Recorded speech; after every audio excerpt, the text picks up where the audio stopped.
is not a good time to be having an air raid.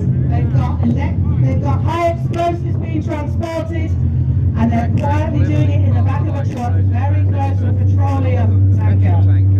This is not a good time to having an air raid. Something's happened, something's not going on quite right. Any minute now, we could be having a bomb drop. They're keeping an eye on. Okay.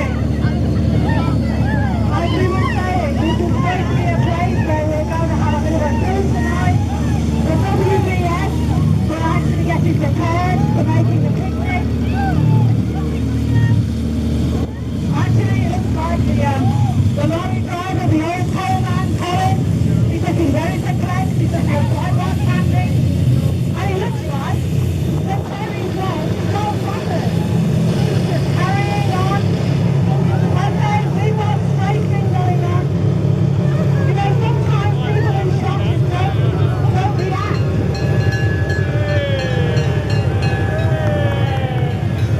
Right, the firemen have come in. This is the mobile van unit, the Dodge.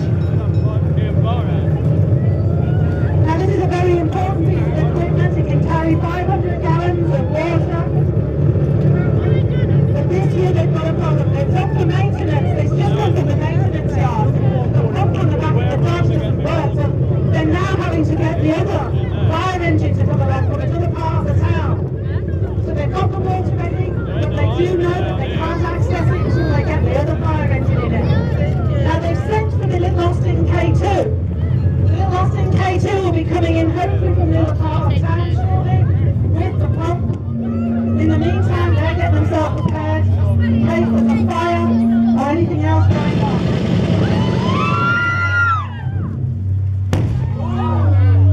This is not okay. Guys, I think the barbecue, the party's off tonight. It looks like we've got injured. Oh, Elaine, she's one of the main local ladies who helps out on the trucks. She does a lot of the oiling of the points. And it looks like her husband is down on the deck. It looks like he's injured as well.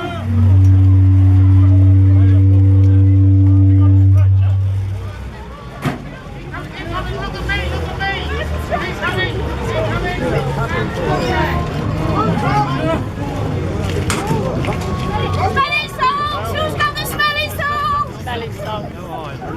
Okay. The Austin K2 has arrived. This is a really fantastic little multi-purpose vehicle.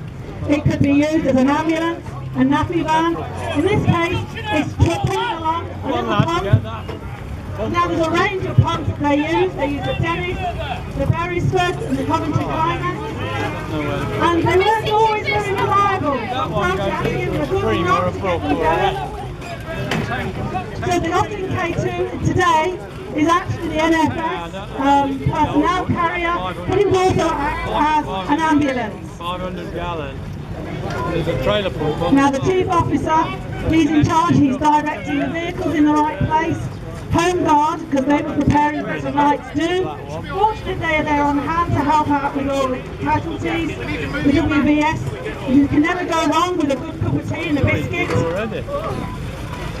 way, backwards, this way.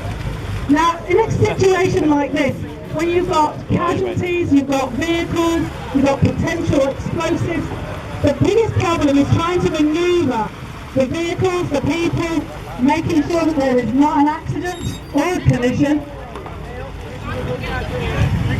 And these guys were very brave. Often they were having to work in very close proximity to fires, danger, possibly buildings falling, and in this case a possible explosive tank.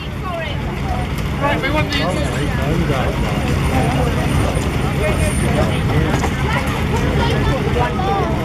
And it's at times like this you begin to realise just how important having people and volunteers from around the community coming in with so many different roles.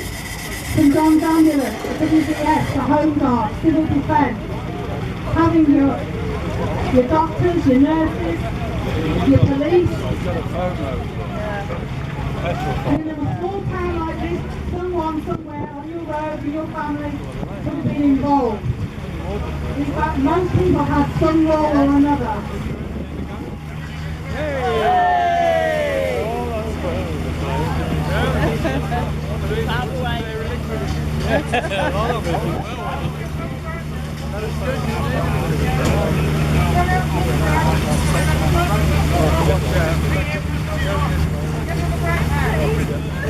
Now, I don't know how warm you are today. You're probably in your shorts and t-shirt, nice summer dress. But these guys who are fighting this fire would have been wearing woolen vests, cotton shirts, woolen suits, they'd be wearing their trousers and jackets, would be a thick heavy wool. And they would have to come out in this no matter how hot the weather was. Their clothing could get very wet, so in the heat of the fire, even the sunshine, they would be quietly cooking away. So these guys were putting not only their lives on line, but they were also in a lot of discomfort a lot of the time. The importance of having wool is because wool doesn't combust as easily. Unlike modern day fibres, wool, you can get a spark or a bit of fire around it, something burning, and it tends to smolder and die off. Well, all I can say, thank goodness for WVS. They're helping out some of the injured, offering around cups of tea. And the wind is blowing in a different direction, so I don't know about you, but I'm beginning to get wet. Even to where I'm standing.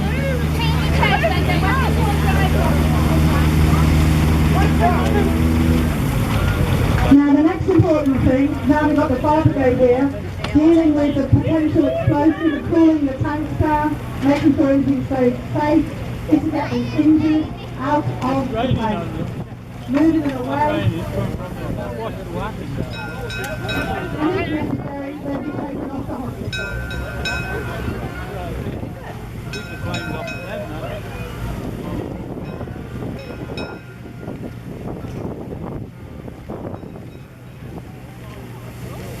This was the sort of situation that most train stations and railways dreaded.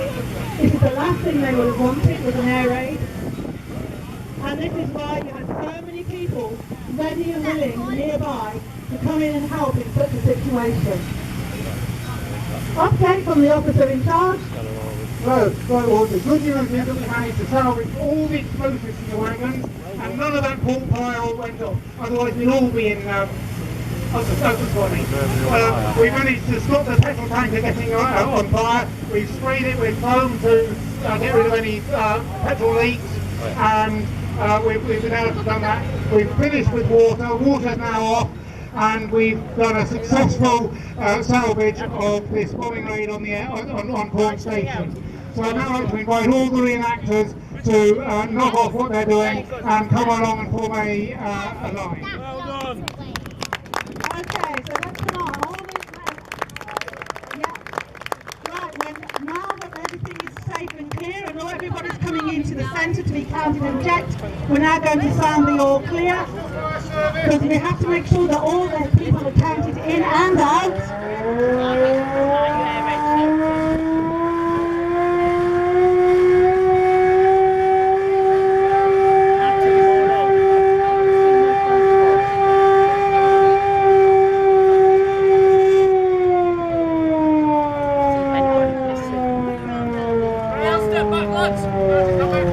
Okay, so we'd like to ask all the, now got the NFS lined up, can the WVS and their casualties come to the, in line please? We have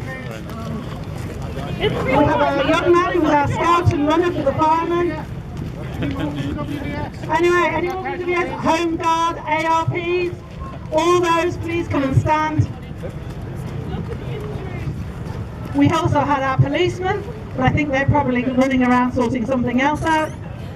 Anyway, ladies and gentlemen, this is just part of the kind of group of people that would have been around helping out when an air raid went across in your road, in a hospital, in your city centres, town centres, but around the rail yards where they were crucial for mainlining all the equipment. These were an essential part of keeping our country safe and running. We've got special visitors here. Ladies, uniformed reenactors, attention!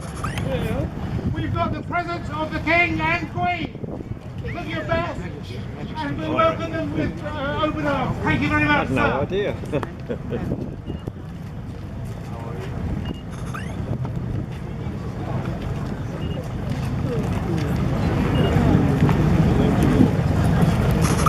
It was very important for morale that people in government and people within the royal family were seen in and around such times and places.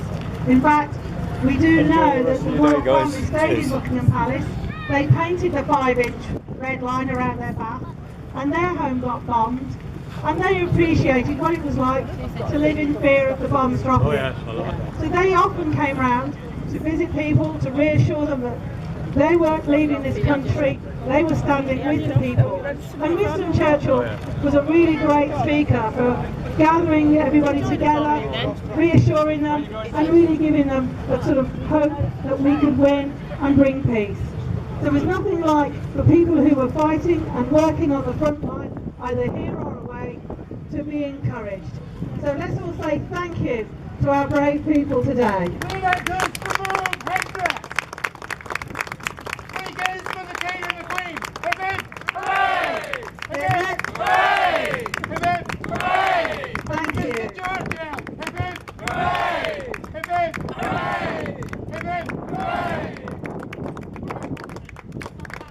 I'm not over it. Hip hip hooray! Hip hip hooray! Hip hip hooray!